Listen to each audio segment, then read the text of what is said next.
Thank you. గౌరవనీయులు సహచర మంత్రివర్గ సభ్యులు, డిప్యూటీ సీఎం గారు, అదే సమయంలో ఒక పార్టీ అధినేతగా ఉండి ఈ రాష్ట్ర అభివృద్ధి కోసం నిరంతరం పనిచేస్తున్నటువంటి వ్యక్తి మన పవన్ కళ్యాణ్ గారు. ఏమాత్రం డీవియేషన్ లేదు. రాష్ట్రం నష్టపోయింది. అమరజీవి పొట్టి శ్రీరాములు గారి యొక్క స్ఫూర్తితో ఈ రాష్ట్రానికి పూర్వ వైభవం తేవాలనే దీక్షతో నాకు పూర్తిగా సహకరిస్తున్నటువంటి పవన్ కళ్యాణ్ గారికి, అదే మరిగా బీజేపీ రాష్ట్ర అధ్యక్షులు గౌరవనీయులు మొన్నే రాష్ట్రమంతా తిరిగి అన్ని జిల్లాల్లో వాజ్పేయి గారి విగ్రహాలు పెట్టారు. మొన్నే ఇక్కడ కూడా 15 అడుగుల విగ్రహాన్ని ఏర్పాటు చేయించినటువంటి వ్యక్తి మాధవ్ గారు. గౌరవనీయులు ఈ ప్రాజెక్టు రావడానికి గట్టిగా కృషి చేసినటువంటి నారా లోకేష్ గారు, కేంద్ర మంత్రి పెమ్మసాని గారు, గౌరవ శాసనసభ్యులు శ్రావణ్ కుమార్ గారు, సహచర మంత్రివర్గ సభ్యులు నాదెళ్ల మనోహర్ గారు, కందుల దుర్గేశం గారు, సబిత గారు, నారాయణ గారు, టీజీ భరత్ గారు, అదే సమయంలో గౌరవ శాసనసభ్యులు రాజగోపాల్ శ్రీరామ్ గారు, వారి అన్నింటికంటే ముఖ్యంగా నేను చాలామందిని చూశాను, కానీ ఇటీవల కాలంలో పట్టుదలకు మారుపేరుగా ఈ ప్రాజెక్టు చేపట్టినప్పటి నుంచి ఇప్పటి వరకు ఇక్కడనే క్యాంప్ ఆఫీసు పెట్టుకొని కుటుంబం సమేతంగా పనిచేసినటువంటి దోండి రాకేష్ గారు, నేను Arya Vaishya welfare and development corporation చైర్మన్గా చేస్తే దానికి నిజమైన సార్థకత ఇచ్చారు అలాంటి రాకేష్ని. అదే మరి కుటుంబ సభ్యులైనటువంటి గౌరవనీయులు తంగుడు రేవతి గారు, grand daughter of Potti Sriramulu గారు, శ్రీమతి దేవకి అనురాధ ప్రభాకర్ గారు, మనోరాలైనటువంటి వ్యక్తి, అదే మరి జిల్లా కలెక్టర్ గారు, గౌరవ శాసనసభ్యులు బివిఎన్ రావు గారు, ఇలాంటి చాలామంది మిమ్మల్ని చూస్తే నేను ఎప్పుడూ చెప్తా ఉంటాను, స్ఫూర్తికి మారు పేరు త్యాగాలు. ఏదైనా దానం చేయాలంటే మొట్టమొదటి దానాలు చేసే కమ్యూనిటీ ఆర్యవైశ్య సంఘం. ఆ స్ఫూర్తిని నిలబెట్టుకున్నటువంటి దాతలందరికీ ఈరోజు పొట్టి శ్రీరాములు గారంటే ఒకే కులం వ్యక్తి కాదు, అందరి వాడనే ఉద్దేశంతో ప్రతి ఒక్కరూ ముందుకొచ్చి ఈ విగ్రహం కోసం కృషి చేశారు. కృషి చేసిన ప్రతి ఒక్కరికి మనస్ఫూర్తిగా నమస్కారాలు, అభినందనలు, శుభాభినందనలు. ఈరోజు ఒక చరిత్ర. ఆ చరిత్ర ఈరోజు మనం ఒకసారి చూస్తే మొట్టమొదటిసారిగా ఆంధ్ర రాష్ట్ర సాధకులు అమరజీవి పొట్టి శ్రీరాములు గారి జయంతి సందర్భంగా నివాళులర్పిస్తూ సభను ప్రారంభించుకుందాం. మీ అందరి ఉత్సాహం చూసా. వచ్చినప్పటి నుంచి ఇప్పటికి కూడా ఎంత ఉత్సాహంగా ఉన్నారంటే మీ పట్టుదల చూస్తే నాకు చాలా ఆనందంగా ఉంది. అలాంటి మీ అందరికీ నమస్కారాలు. ఈరోజు విగ్రహం చూశాం. 58 అడుగులు, 58 రోజులు, ఇంకొక 48 అడుగులు ఎత్తు పెట్టారు. అంటే 106 అడుగుల ఎత్తు. దాని పైన ఎక్కి చూస్తే మొత్తం రాజధాని అంతా కనపడుస్తూ ఉంది. నాకు మళ్ళీ ఒక ఆలోచన వచ్చింది. ఇప్పుడు పైనెక్కి చూస్తేనే ఇంత బాగా కనపడుస్తుంది. రేపు రాజధాని పూర్తయితే ఎంత బాగుంటుందో అనే ఆలోచన రేకెత్తిచ్చే విధంగా ఆ హైట్ పెట్టారు. ఇంకొక పక్కన 125వ జయంతి, అరుదైన అనుభవం. నేను ఒకటే ఇప్పుడే మిత్రులందరూ చెప్పారు, లోకేష్ గారు కూడా దానికి ముందుకు వచ్చి అప్పుడు చేశారు. ఏ పేరు పెడితే బాగుంటుందని ఆలోచించినప్పుడు అందరూ కలిసి ఏకగ్రీవంగా నిర్ణయించిన పేరు statue of sacrifice. Statue of Liberty ఉంది, స్టాచ్యూ ఆఫ్ యూనిటీ ఉంది, ఆంధ్రప్రదేశ్లో స్టాచ్యూ ఆఫ్ సాక్రిఫైస్ ఉంది. అలాంటిది ఈరోజు మనం చేసుకోవడం. ఈరోజు మీరు చూస్తే 6.8 ఎకరాలు జూలై 14న సరిగ్గా ఏడాది అయింది. అదే మరి ఫౌండేషన్ వేశారు లోకేష్ గారు వచ్చి సెప్టెంబర్ 3. అక్కడి నుంచి మీరు చూస్తే 6 నెలల్లో మొదటి దశ ప్రారంభించాం. 42 టన్నుల కాంస్యం, 26 టన్నుల కాంస్యం, 42 టన్నుల ఐరన్ స్ట్రక్చర్. రాత్రింబగుళ్ళు పనిచేసిన కళాకారులు వీళ్ళందరికీ మరొక్కసారి అభినందనలు, మనస్ఫూర్తిగా ధన్యవాదాలు. ఈరోజు మనం ఒక్క విషయం గుర్తుపెట్టుకోవాలి, కొత్త జనరేషన్ వచ్చారు. నేను కూడా 1950లో పుట్టాను. తర్వాత 2 ఏళ్లలో పొట్టి శ్రీరాములు గారు త్యాగం చేశారు. ఇప్పుడు వచ్చిన వాళ్ళైతే ఆయన పుస్తకాలు చదువుకొని ఆయన ఏ త్యాగాలు చేశారో మనం నేర్చుకునే పరిస్థితికి వస్తున్నాం. ఆ రోజు మద్రాస్ ఉమ్మడి రాష్ట్రం, ఆంధ్ర రాష్ట్రానికి అనేక సవాళ్లు ఎదుర్కొన్నాం. ఒక మాటలో చెప్పాలంటే మెడ్రాసు పోతే ఆ రోజు తెలుగు వారికి గుర్తింపు కూడా ఉండేది కాదు.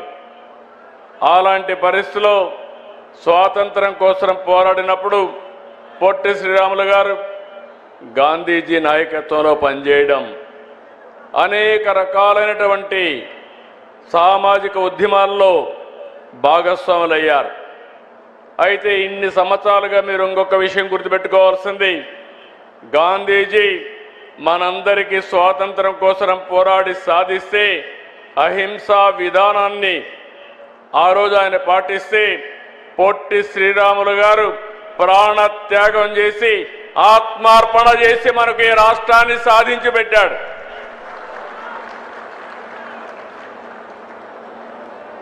ఎవరు ఊహించలేదు, ఎవరు కూడా సహకరించలేదు.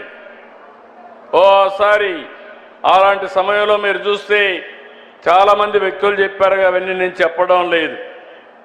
అలాంటి సమయంలో నేను చనిపోయినా పర్వాలేదు, ఆ తర్వాత అయినా మార్పు వస్తుంది, తెలుగు వారికి గుర్తింపు వస్తుంది, భాషా ప్రయుక్త రాష్ట్రాలు ప్రారంభమవుతాయని ఆలోచించి ఆయన త్యాగం చేశాడు.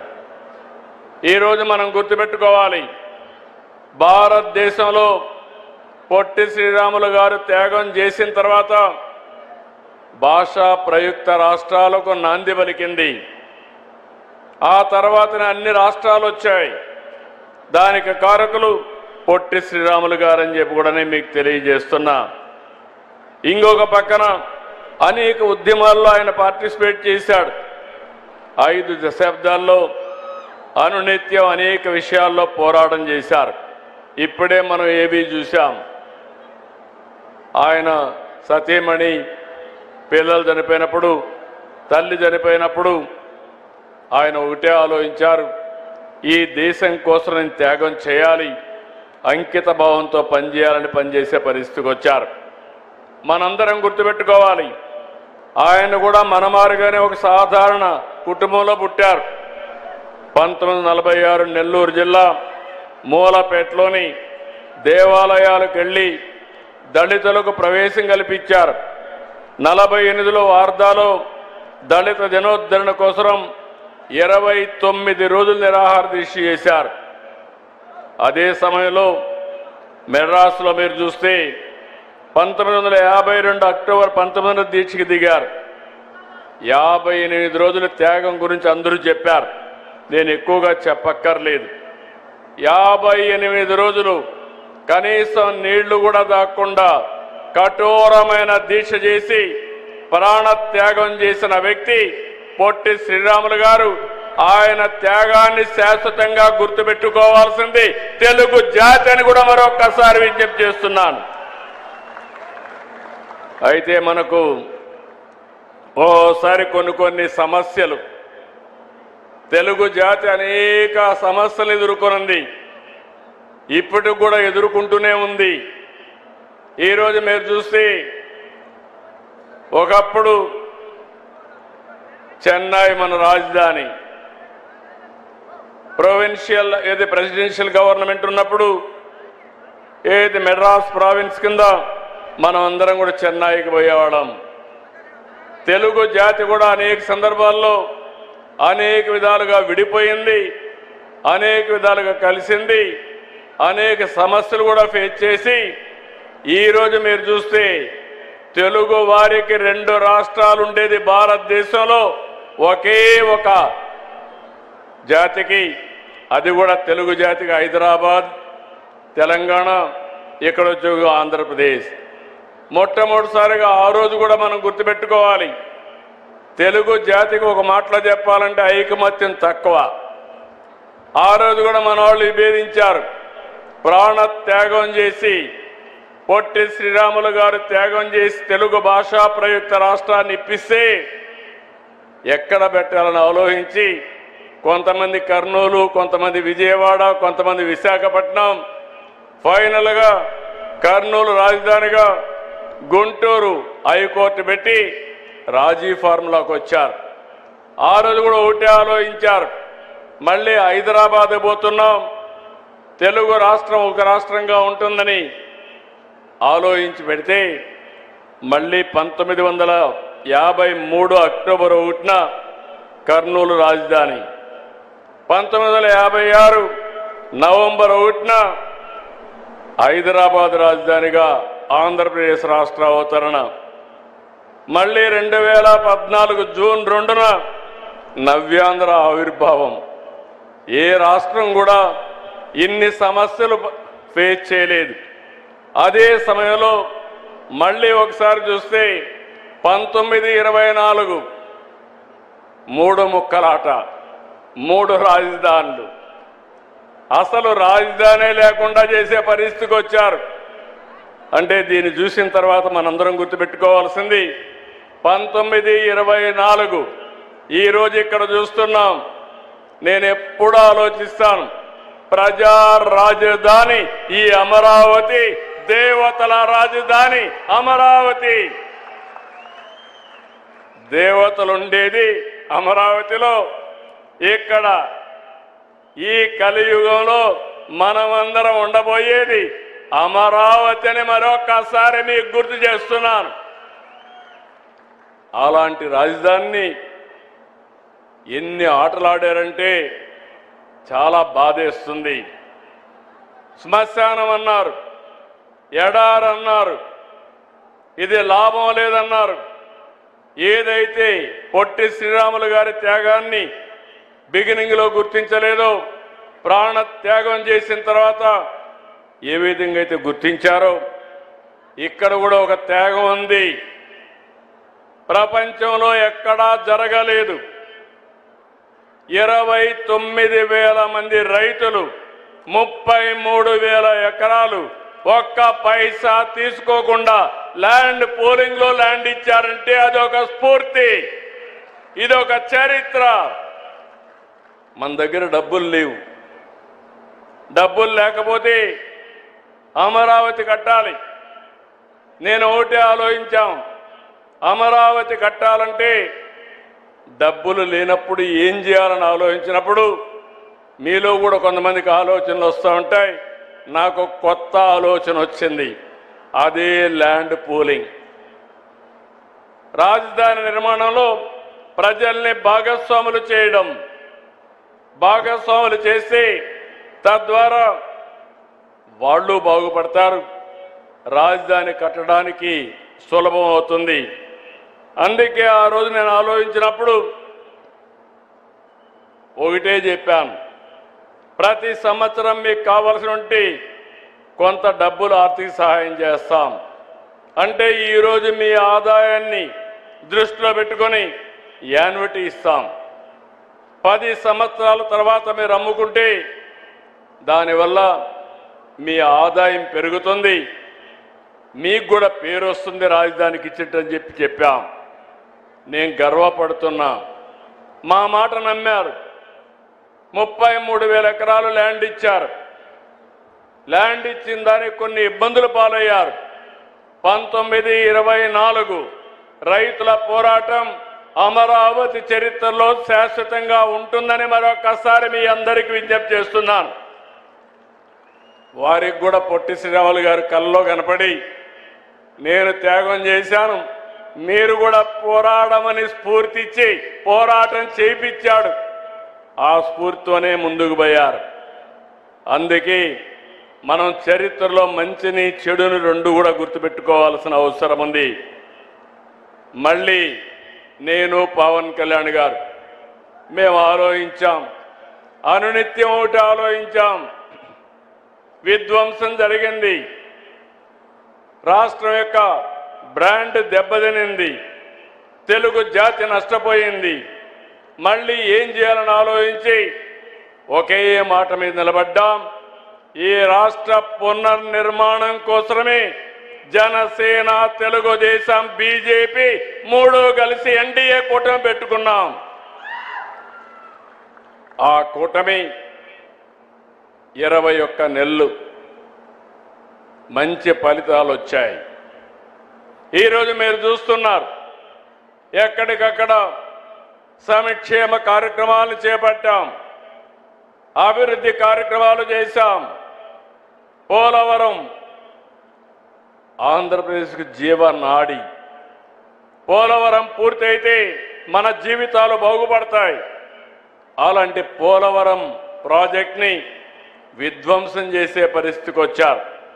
డయాఫామ్ వాల్ని గోదావరిలో కలిపేసే పరిస్థితికి వచ్చారు. 440 కోట్లతో పూర్తయిన పోలవరానికి మళ్ళీ మీరు చూస్తే 1000 కోట్ల రూపాయలు ఖర్చు పెట్టి పేర్లలుగా డయాఫామ్ కొత్తది కట్టే పరిస్థితికి వచ్చాం. అది కూడా పూర్తి అయింది. రాబోయే రోజుల్లో పొట్టి శ్రీరాములు గారి యొక్క స్ఫూర్తితో 2027 గోదావరి పుష్కరాల కంటే ముందు పోలవరాన్ని జాతికి అంకితం చేస్తాం.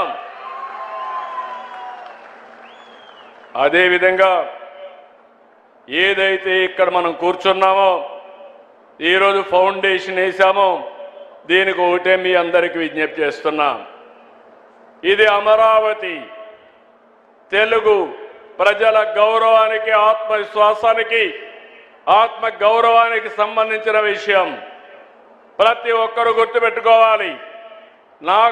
ఇల్లు ఉండడమే కాదు, మనకంటూ ఒక రాజధాని ఉండాలి. అప్పుడే ఎక్కడికైనా వెళ్తే ఏది నీ రాజధాని అంటే గౌరవంగా, సగర్వంగా అమరావతి నా రాజధానిని చెప్పే పరిస్థితి తీసుకొస్తాం. అలాంటి రాజధానిని నిర్మాణం చేయడం 3 సంవత్సరాల్లో మీరే చూస్తారు, ఒక స్థాయికి తీసుకొస్తాం. అదే సమయంలో ఇంకొక విషయం కూడా మీరు గుర్తుపెట్టుకోవాల్సిన, రాష్ట్రంలో ప్రతి ఒక్కరూ గుర్తుపెట్టుకోవాలి. ప్రజా రాజధాని అమరావతి డబ్బులు ప్రజల ట్యాక్సులు ఇక్కడ ఖర్చు పెట్టాం. ఇది ల్యాండ్ మానిటైజేషన్ ప్రాజెక్ట్. ఇది రైతులిచ్చిన భూమి నుంచి కొంత భూమి తిరిగి డెవలప్ చేసి వారికి ఇస్తాం. ప్రభుత్వ భవనాలు కానీ ఇన్ఫ్రాస్ట్రక్చర్ కడతాం. మిగిలిన భూమి కూడా కొంత అమ్మి ఆ డబ్బులతో పూర్తిగా అప్పులు లేకుండా ఈ రాజధాని నిర్మాణం చేసే బాధ్యత తీసుకుంటున్నామని చెప్పి నేను మీకు తెలియజేస్తున్నా. ఇది ఉపాధి కల్పిస్తుంది, రాష్ట్ర ప్రజలకు ఆదాయం పెంచుతుంది. తద్వారా సంక్షేమ కార్యక్రమాలు చేసే పరిస్థితికి వస్తాం తప్ప ఇంకొకటి కాదని చెప్పి కూడా నేను మీకు తెలియజేస్తున్నాను. కొంతమంది కావాలని తప్పుడు ప్రచారాలు చేస్తున్నారు. ఆ తప్పుడు ప్రచారాలను మీరు చూస్తే ఏదో రాష్ట్రంలో ఉండే డబ్బులన్నీ ఇక్కడ ఖర్చు పెడుతున్నారని తప్పుడు ప్రచారాలు చేసి పబ్బం గడుపుకునే పరిస్థితికి వస్తున్నారు. ఈరోజు ఇక్కడికి వచ్చినప్పుడు నేను చూస్తున్నాను, అన్ని జిల్లాల నుంచి ఈ కార్యక్రమంలో ఒక హిస్టారికల్ కార్యక్రమంలో అందరూ కూడా ఆన్లైన్లో ఉన్నారు, నియోజకవర్గంలో ఉన్నారు, జిల్లాల్లో ఉన్నారు, వర్చువల్గా ఉన్నారు. వారందరికీ కూడా మనస్ఫూర్తిగా అభినందనలు. ఈరోజు ఇక్కడికి వచ్చినప్పుడు మీ అందరికీ ఒకటే విజ్ఞప్తి చేస్తున్నాను. ఈరోజు ఈ ప్రభుత్వం అందరి ప్రభుత్వం, ప్రతి ఒక్కరికి న్యాయం చేస్తాం. మొన్నటి వరకు ఆర్య వయస్సులు వ్యాపారాలు చేసుకోవాలంటే కూడా భయపడుతూ చేసుకున్న పరిస్థితి. ఈరోజు మేము ఆ రోజు హామీ ఇచ్చాం, మీరు స్వేచ్ఛగా ముందుకు పోవచ్చని చెప్పి ఈరోజు ఎలాంటి ఇబ్బంది లేకుండా మీ వ్యాపారాలు సుజావుగా చేయించే బాధ్యత ఈ ప్రభుత్వాన్ని నేను మరొక్కసారి విజ్ఞప్తి చేస్తున్నా. రాష్ట్రాభివృద్ధిలో ఎప్పుడూ నేను చెప్పేవాడిని, మీరు ఎప్పుడూ ముందుంటారు. 10 రూపాయలు సంపాదిస్తే 2 రూపాయలు దాన ధర్మాలకు ఖర్చు చేసే ఏకైక వర్గం ఆర్య వైశ్య కులం. ఇది చరిత్ర. అందుకే ఈ ప్రాజెక్టులో కూడా ఒకసారి అనౌన్స్ చేస్తానే మీరే ముందుకొచ్చి డబ్బులు ఇచ్చి ఈ ప్రాజెక్టుని పూర్తి చేయగలిగారు. నేను ఆ రోజు మిమ్మల్ని అడిగినప్పుడు 2018లో ఆంధ్రప్రదేశ్ రాష్ట్ర ఆర్య వైశ్య సంక్షేమ అభివృద్ధి కార్పొరేషన్ని ఆనాటి ప్రభుత్వంలో నేనే ఏర్పాటు చేశాం. విస్తృతంగా సేవలు అందిస్తున్నారు.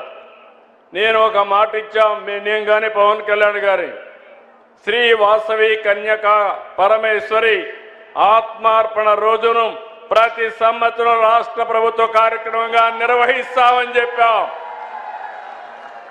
చేసి చూపించాం. పశ్చిమ గోదావరి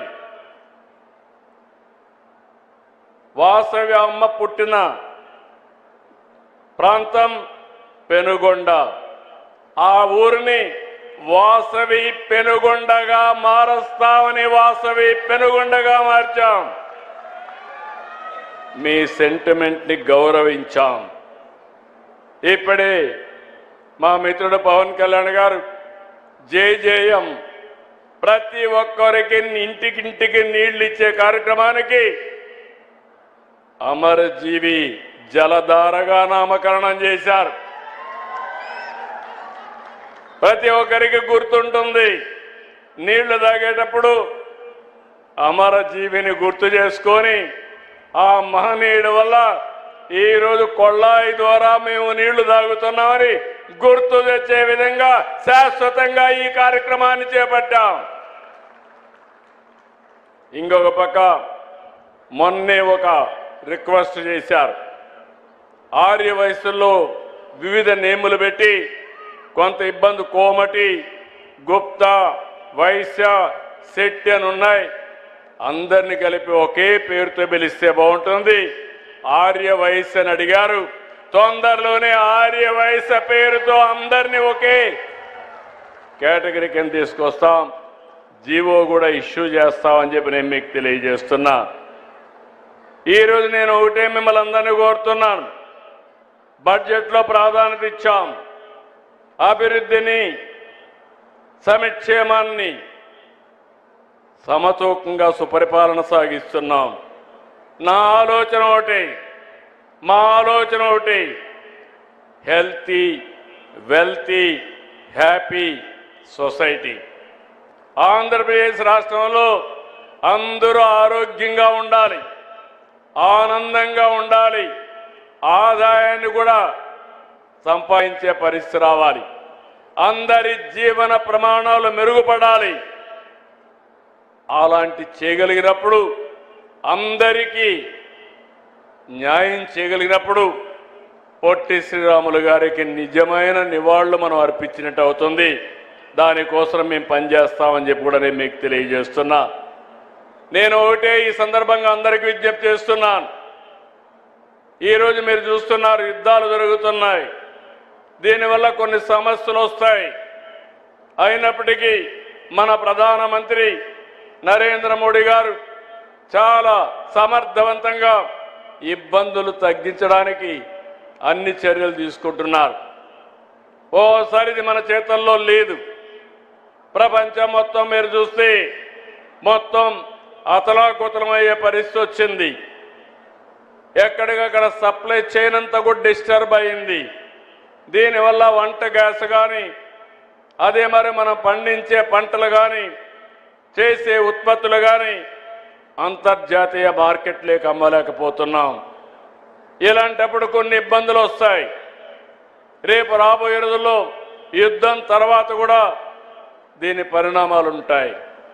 అయితే నేను రాష్ట్రంలో ఉండే మీ అందరికీ ఒకటే విజ్ఞప్తి చేస్తున్నాను.